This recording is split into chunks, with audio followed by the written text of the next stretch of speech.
இப்போ இந்த இதை பார்த்துருக்கீங்களா எல்லோரும்? இந்த கோடு உள்ளது. இந்த கோடு ஒரு கோடு லென்த்தாக இருக்கும். அடுத்து சென்டரில் போனீங்கன்னா அது ஒரு லென்த்தாக இருக்கும், கடைசியில் லென்த்தாக இருக்கும், மீதி ஒன்றாலும் சின்ன சின்ன சின்ன கோடாக இருக்கும். இதுதான் என்னென்னா உங்களுக்கு அந்த ஒரு கோடு சொல்லுவாங்க. இது எதுக்குன்னா, இப்போ நீங்கள் ஒரு சூப்பர் மார்க்கெட்டில் போய் ஒரு பொருள் வாங்கும்போது ஸ்கேன் பண்ணுவாங்க. ஸ்கேன் பண்ணவங்க நம்பர் கேட்பாங்களா? ஃபோன் நம்பர் கேட்டுருக்காங்களா? ஃபோன் நம்பர் கேட்பாங்க. எதுக்கு கேட்குறாங்க? யாராவது கேட்டிங்களா? ஏமா என் ஃபோன் நம்பர் எதுக்குப்பா கேட்குறீங்க அப்படின்னு கேட்குறீங்க. உடனே ஃபோன் நம்பரை சொல்லிடுறது. சொல்கிறீங்களா இல்லையா?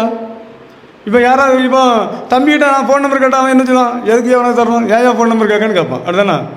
ஆனால் சூப்பர் மார்க்கெட்டில் போனோன்னா நீங்கள் ஃபோன் நம்பர் கேட்டோன்னா உடனே டக்கு டக்கு டக்குன்னு சொல்லிடுறீங்க. ஏன் சொல்கிறீங்க? யோசிக்கவே மாட்டேங்கிறீங்களா? அல்ல இல்லையா? அந்த ஸ்கேன் மூலமாட்டு நீங்கள் என்னென்ன பொருள் வாங்குறீங்க அப்படின்னு அவங்க நோட் பண்ணிகிட்டே இருப்பாங்க. நீங்கள் இந்த மாதத்துக்குள்ள காரியம் இது வாங்குவீங்க, உங்களுக்கு இது தேவை இருக்குது அப்படிங்கிறத உங்கள் ஸ்கேன் அடுத்த நீங்கள் ஸ்கேன் போடும்போதே உங்களுக்கு என்ன ஆகும்? அவங்களுக்கு தெரிய ஆரம்பிக்கும். இனிமேல் இந்த உலகத்தில் பணம் பணமே இப்போ பணமே இல்லாமல் ஆகுதுல்ல, இதே போல் பணம் இல்லாமல் ஒரு நாள் வரப்போகுது. எந்த அக்கௌண்ட்டில் நீங்கள் பணம் போட்டாலும் சரி, எது பண்ணாலும் ஸ்கேன் மூலமாக தான், அக்கௌண்ட் மூலமாக தான் போகும். இல்லையா? பாஸ்ட்டுக்கு எவ்வளோ வருமானம் வருது, இல்லை அவருக்கு என்ன வருமானம் வருது, அந்த அண்ணனுக்கு ஒரு எவ்வளோ வருமானம் வருதுன்னு எங்கே தெரியும்? கவர்மெண்ட்டுக்கு தெரியல. அதில் தான் நமக்கு என்ன பண்ணுவாங்க? ஜிஎஸ்டி போடுவாங்க. நம்ம வேலை செய்கிறது எல்லாமே என்னென்ன வேலை செய்கிறோம், என்னென்ன பண்ணுறோம் அப்படின்னு ஜிஎஸ்டி போடுவாங்க. இதில் என்னன்னா, நீங்கள் வெளிப்படுத்துகிற விஷயத்தை பார்க்கும்போது 13-18 அதுக்கு மேலே இல்லை 13-18 வாசிங்க.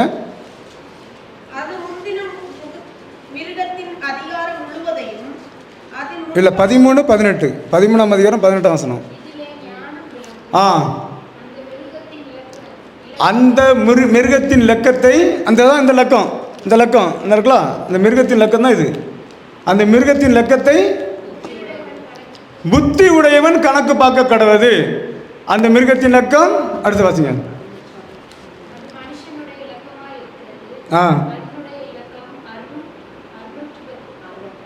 666. அல்லேலூயா. இங்கிலீஷில் படிச்சுக்கலாம்னு நினைக்கிறாங்க. அல்லேலூயா. தமிழ் ரொம்ப வாங்குது. நமக்கு படிப்பே தெரியாது, நமக்கு ஏதோ ஆண்டவர் கிருபையால் நடக்குது. அடுத்தது மைக்கில் வாசிச்சா நல்லாயிருக்கும். அல்லேலூயா. அப்போ இந்த மிருகத்தின் லக்கத்தை புத்தி உள்ளவன் கணக்கு பார்க்க கடவன். அல்லேலூயா.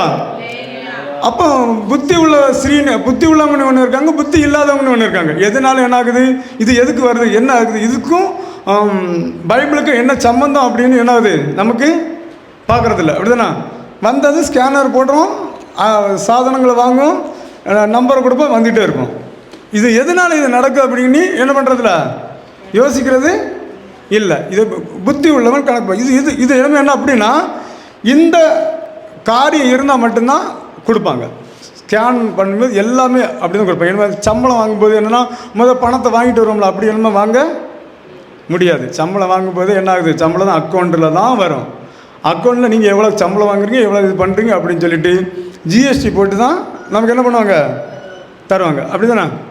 ஜிஎஸ்டி போடும்போது எப்படின்னா, இப்போ நான் 1,00,000 ரூபா சம்பாதிக்கிறேன்னு வைங்களேன், சம்பாதிச்சா 18,000 ரூபா டேக்ஸ்.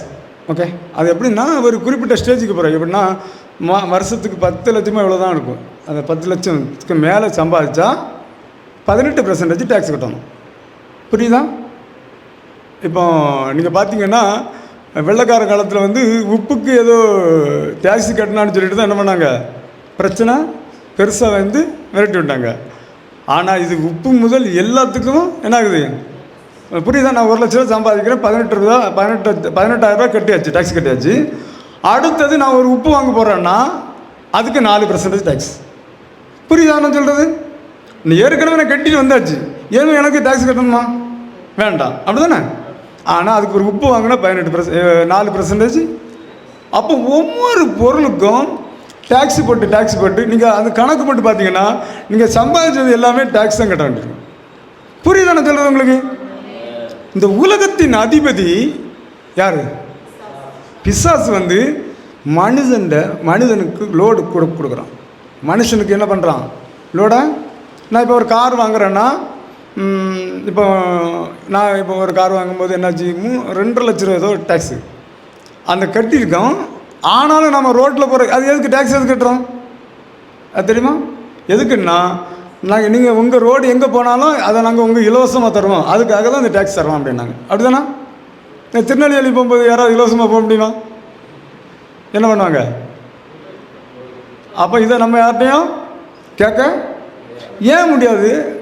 இந்த உலகத்தின் அதிபதி அவன் என்ன சொல்கிறானோ அதான் நம்ம இதை கேட்டேன்னு வைங்களேன், பிடிச்சி கொண்டு உள்ளே போட்டுருவாங்க. அது இல்லையா?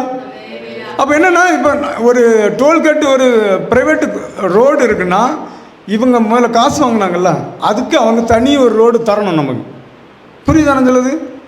நம்ம ஏற்கனவே காசு கட்டியிருக்கோம், அதுக்கு அந்த வண்டிக்குள்ளே காசு டேக்ஸு கட்டியிருக்கோம், அதுக்கு பிறகு இன்சூரன்ஸ் கட்டுறோம், எல்லாத்துக்குமே நமக்கு அதை தரணும். ஆனால் அவங்க தர மாட்டாங்க. இது யார் பண்ணுற வேலை?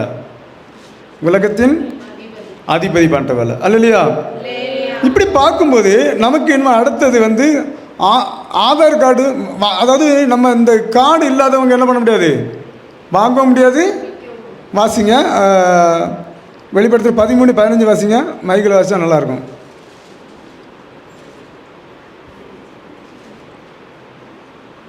மேலும் அம்மிருகத்தின் சொரூபம் பேசத்தக்கதாகவும் மிருகத்தின் சொரூபத்தை வணங்காத யாவரையும் கொலை செய்யத்தக்கதாகவும். இல்லை 13-17 வாசிங்க. 17 தானே? அந்த மிருகத்தின் முத்திரையாவது, அது நாமத்தையாவது, அது நாமத்தின் லட்சத்தையாவது தரித்துக் கொள்கிறவன் தவிர வேறொருவரும் கொல்லவும் விற்கவும் கூடாதபடிக்கு செய்தது. அல்லேலூயா. அந்த முத்திரையை வச்சு நீங்கள் போட்டிங்கல்ல, இதெல்லாம் பார்த்தீங்கல்ல, இது இல்லாமல் யாரும் எதுவும் வாங்க முடியாது.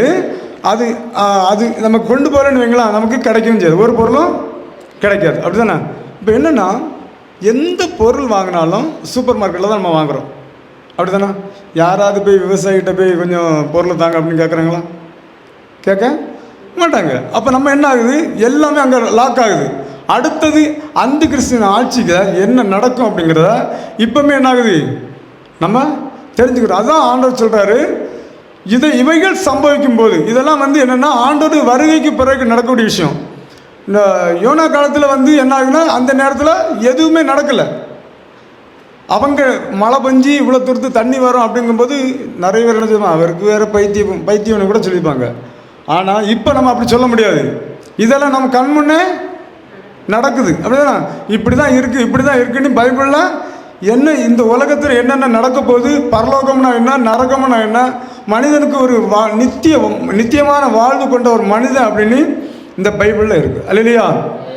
அதை நம்ம எப்படின்னா ஆவியானவர் உதவியோடு தான் படிக்கணுமே தவிர சும்மா பைபிளை கதை புக்கு மாதிரி படிச்சுன்னு வைங்களேன், ஒன்றுமே மாட்டேங்கிறாரு. அல்லையா? நாம் என்ன பண்ணணும்னா, ஆண்டவரே எனக்கு இந்த வேதத்தின் ரகசியத்தை அறிந்து கொள்ள எனக்கு உதவி செய்யுங்க அப்படி சொல்ல. அப்போ நம்ம இது என்னென்னா, அது இல்லாமல் வாங்க முடியாது, விற்கவும் முடியாது. அடுத்ததாக பெரிய காரியம் என்னென்னா, எனிமே இந்த உலகத்தில் மனுஷனா யாரும் அந்த அந்தி கிறிஸ்து நம்ப மாட்டான். அல்ல இல்லையா?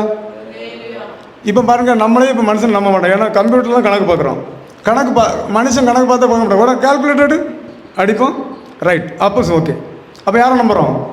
மனுஷன் கூட்டுவோம், ஏப்பா இவ்வளோதான் நீ தரணும், இல்லை வா கால்குலேட்டடு. அப்போ நம்பிக்கை எங்கே போகுது?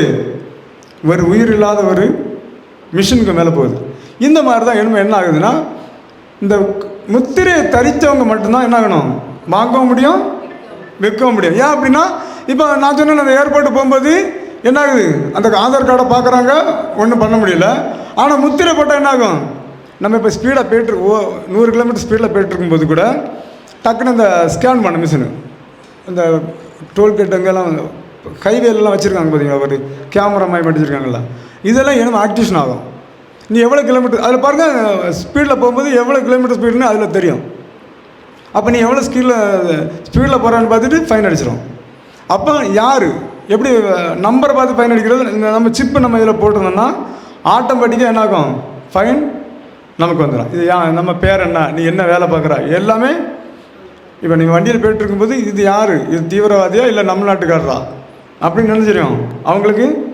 அந்த அளவுக்கு இனிமே என்ன போகுது, வரப்போகுது. இதுக்கு காரணம் என்னென்னா, இனி இந்த உலகத்தில் சிப்பு போடாமல் யாரும் இருக்க மாட்டாங்க அப்படிங்கிறது தான் இந்த சப்ஜெக்ட். இதுக்காக தான் அவங்க என்ன பண்ணுறாங்க, இவ்வளோ ஸ்பீடாகிட்டு வேலை பார்த்துட்ருக்காங்க. அவங்க இனிமேல் போலீஸு அப்படிங்கிற ஒன்றுமே இருக்காது. அல்லையா? இப்போ போலீஸு அப்படின்னா ஒரு மனுஷனை கொலை பண்ணுறதுக்கு எவ்வளவு கடினமான மனுஷனாக இருந்தாலும் அவனை பண்ண முடியாது. அல்லையா? நம்மள ஒரு கோழியை கூட வெட்டி போடும்போது ஒரு பாவமாக தானே இருக்குது. அதே போல் மனுஷனை மனுஷன் கொலை செய்கிற அளவுக்கு என்ன ஆகுது, அவனுடைய இறுதியும் இல்லை. அப்படிங்கிறதுனால தான் அந்த ரோபோட்டை செட் பண்ணுறான். வாசிங்க, வெளிப்படுத்துகிற 13:15 வாசிங்க.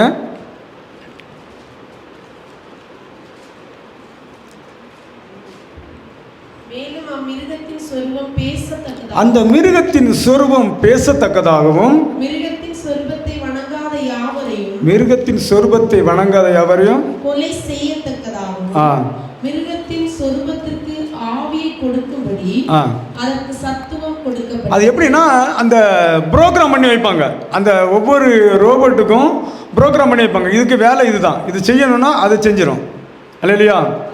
பார்த்தீங்கன்னா இந்த சாத்தாங்குளத்து சைடில் ஒருத்தங்களை ஒரு அப்பாவும் மகனையும் அடித்து கொண்டாங்கல்ல. அப்போ என்னென்னா அவங்க என்ன சொல்கிறாங்கன்னா, அவங்க அடி தாங்க முடியாமல் சாகிற கண்டிஷன் ஆன பிறகு கூட அவனை டீ குடித்தாங்களாம். அதை அடித்த போலீஸ்காரங்க என்னதான் டீ குடித்து அடித்து கொண்டாங்க. இவ்வளோ தூரம் மனசு என்னது கொடூரமாக இருக்குது. இது கூட அங்கே செல்லுபடி ஆகாதான். அல்லையா?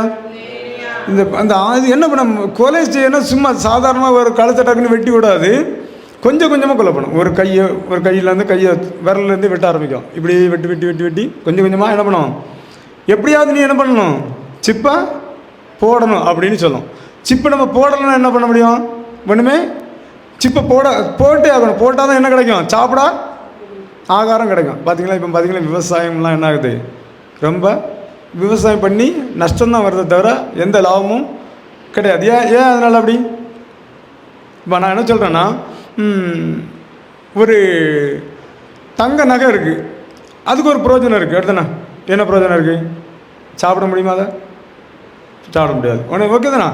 இப்போ இந்த காற்று இருக்குது, காற்றுனால என்ன பிரயோஜனம் இருக்குது? காற்று இல்லைன்னா ஒரு 3 நிமிஷம் ஒரு மனுஷன் உயிரோட்டு இருக்கலாம். அவ்வளோதான், 3 நிமிஷம் தான் இருக்க முடியாது. 2 நிமிஷம் ஒரு 3 நிமிஷம் தான். 3 நிமிஷத்தில் அவன் வாங்கிடுவான். ஓகேவா? அப்போ அவ்வளோதான், முடிஞ்சு.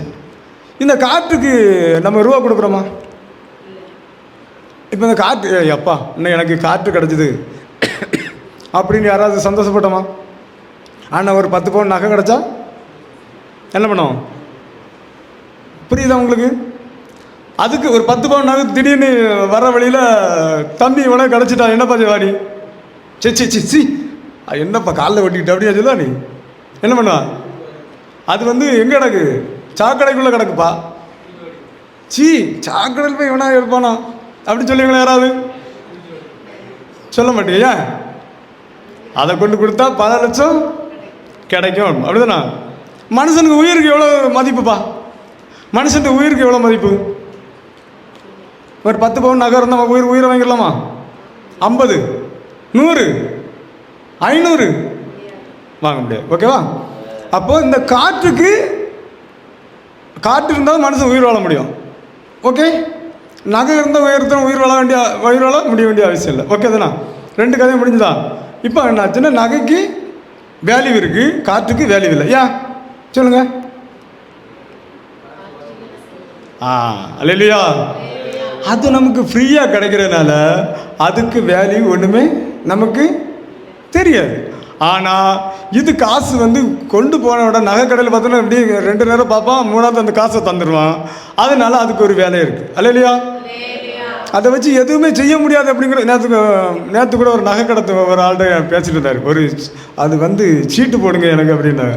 அப்போ இதை வச்சு என்ன பிரயோஜனம், ஒரு 3 நாளாக கேட்டுகிட்டே இருந்தேன். இதை வச்சு என்ன பிரயோஜனம்? கடைசி அவரே சொல்லிட்டாரு, நகையை வச்சு எந்த ஒரு பிரயோஜனமும் கிடையாது, எங்களுக்கு வேலை செய்யணியா அப்படின்னு சொன்னாங்க. அல்லையா? அப்போ இதுதான் உண்மை.